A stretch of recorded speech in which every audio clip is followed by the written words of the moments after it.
Welcome. Today we will have a look at a flat earther that don't understand time zones. I'm your host Nathan Oakley, and if you are new to this channel, or you've not done so already, how dare you, then be sure to subscribe. No, Nathan, this video will not be about you, so please disappear. This video will be about someone who was a part of Nathan's silly panel, but no longer there. He's not any longer a friend of Nathan. Today's fool is this one. All the time as you rise. You know, Mr. Not So Logic. Brian's Not So Logic believes that time zones proves a flat earth. So let's begin this dumpster fire.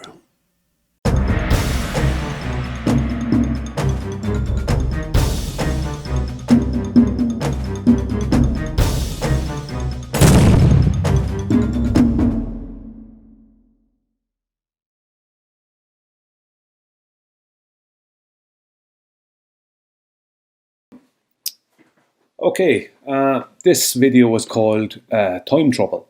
If anyone cares to remember what Pastor Will Duffy said just prior to leaving Punta Arenas to travel to Antarctica, he said, we know that time zones are a problem for the globe. The thing is, they're not just a problem, they annihilate. But I'm going to go through this anyway and show and detail everything and show where their problem is and why they have a problem. Well, we all know why they have a problem. It's because there is no globe. But, but I'm going to show exactly why time zones aren't just a problem for the globe. They mean that there is no globe. According to Brian Not So Logic, this is a globe killer. And then it must make all sense on a flat earth. Or? This is the Mercator projection. This is the closest thing to a map that the globe earth will ever get to. No, Brian, this one is closer. His statement was so damn stupid. All maps are projections of a globe, and different projections is good for different things. And what they must do to create this map, right? Because you can't have, as I pointed out in the past and in the recent videos, you can't have a globe map because the surface of a sphere is three-dimensional.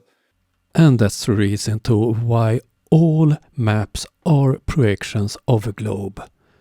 Wouldn't be necessary if we lived on a flat earth. It's why you can't draw a triangle onto a sphere, because it won't be a triangle, number one. But we have spherical triangles. Let me have a quick look in this book that we used when I trained in navigating astronomical navigation by the Swedish Navy. Oh dear, we use spherical triangles. But point being is that the globe, there's no way to turn a three-dimensional sphere into a two-dimensional map. Brian must be one of the biggest fools out there. Nobody claims that you can do that. He don't understand why we use map projections. Oh dear. It's not possible to do. The surface of a sphere is three-dimensional. If it wasn't now, official sources will say it's two-dimensional, but that's because they need to say that so they can use the latitude and longitude grid and use Cartesian grids and stuff like that. Because what they want to do is move around the land masses into a situation like this and mess around with time zones and stuff like that to try and say they have a map of a globe when that's not the case at all. And Brian, where is the flat earth map?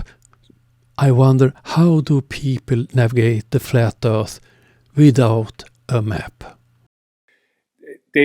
they need to mutate reality and then tell you, when they hand you that mutation, they then try and tell you that that's reality. That's what they always try to do. But the whole thing is a mess. If you were to take any piece of land off of the surface of a sphere Earth, you mathematically must remove spherical excess, because you have to remove that third dimension. It's a well-established fact that different map projections distort different parts of the world. For instance, this Mercator projection, if you look at Sweden, it's too big if you compare with countries closer to the equator. This is a well-known fact, and that's why you don't use the same chart in the Arctic region as close to the equator. That's no secret. Nothing is hidden. Once again, Brian, where is the flat Earth map? It's because the surface of a sphere is not two-dimensional, it's three-dimensional. So once you try and place a two-dimensional shape or two-dimensional grid onto it, you distort it immediately. Proof of that is just here. What they've had to do to create this map here is they've had to take all the longitude lines and make them parallel to each other, as opposed to divergent from north center, which is what they really are. They've had to make them all parallel to each other and make the latitude lines then parallel to each other. So they're not concentric circles anymore. And they create a kind of an ad hoc XY grid out of this, out of the latitude and longitude grid, which is a polar grid, which I'll show in a while. That is what the latitude and longitude grid is. This one here. You look at that grid there. That's the latitude and longitude grid. That's the real one. Oh, Brian, so that is the working flat Earth map then. Please use the longitude and latitude lines and measure Australia, and then come back to me, please. What this does is it messes with time zones, just to show. So, just a quick, brief overview of what happens. I know you all can probably just see it and know it by looking at it, but they take the sphere, they turn it into a cylinder, right, by projecting parts of it upwards and downwards and straight on. And then they roll out the cylinder into a rectangle. And that's how they come up with the Mercator projection. So here is the projection itself, and it has 1, 2, 3, 4, 5, 6, 7, 8, 9, 10, 11, 12, 13, 14, 15, 16, 17, 18, 19, 20, 1, 2, 3, 4. 24 time zones upon it, right? So if I just go in here a sec, here you can see Australia, right? It's a bit blurry there, but you can see Australia, right? And you can see that where Sydney is and Brisbane, and that would be Sydney, Newcastle, Brisbane, all this. This is all in this area here, right? Which would be almost halfway into this time zone. Then you have another time zone here, another time zone here, and then out here you have Perth in this time zone. So basically Australia is stretching across kind of 2.5 time zones, maybe 3 time zones, right? So that's what it shows that's what it's showing Australia to be on. This is supposedly a correct world map, right? But Australia, this is wrong. This is not the times in Australia. This is not the time zones in Australia, as I will show. So this is what they want you to believe. This is what they want you to just take on board. That does. Australia stretches across basically you're talking within 45 degrees. So Australia sits between 40 and 45, within 40 and 45 degrees longitude. This is what they want you to believe. Australia stretches from 113 to 154, so that's 41 degrees. Australian cities range from +8 to +11, but this is obviously daylight savings. Major Australian cities, GMT, blah, blah, blah, Sydney +11, Melbourne +11, Canberra +11, Hobart +11, Adelaide +10:30, Brisbane +10, which is further east than all of them up above, and Darwin +9:30, which is what Adelaide should be. Then you have Perth +8. Note down here, during non-daylight saving months, April to October, eastern cities, Sydney, Melbourne, Canberra, Hobart fall back to GMT plus 10, and Adelaide to GMT plus 9:30, right? So daylight savings, once that's added on, it adds an hour that doesn't exist. That's all that happens there. Their actual resting state is an hour less, right? What is the correct standard time difference between Sydney and Perth? Sydney is generally 3 hours ahead of Perth during daylight savings time and 2 hours ahead during standard time, because Perth does not observe daylight savings current, right, blah, blah, blah. So, right, so non-daylight savings times, Sydney and Perth are 2 hours correct apart, right? Now, obviously, Sydney has to be only 2 hours away from, apart from Perth, because Brisbane is further east than Sydney, and that's 2 hours. So there's no way Sydney can be 3 hours. It's a joke, right? So, but daylight savings is not correct standard time. Okay, what is the correct standard time? What is correct standard time based on? Right, standard time versus daylight time. Standard time is the year-round baseline, right? Daylight savings is a seasonal legal adjustment.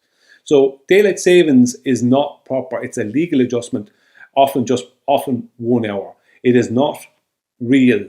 It is just added in.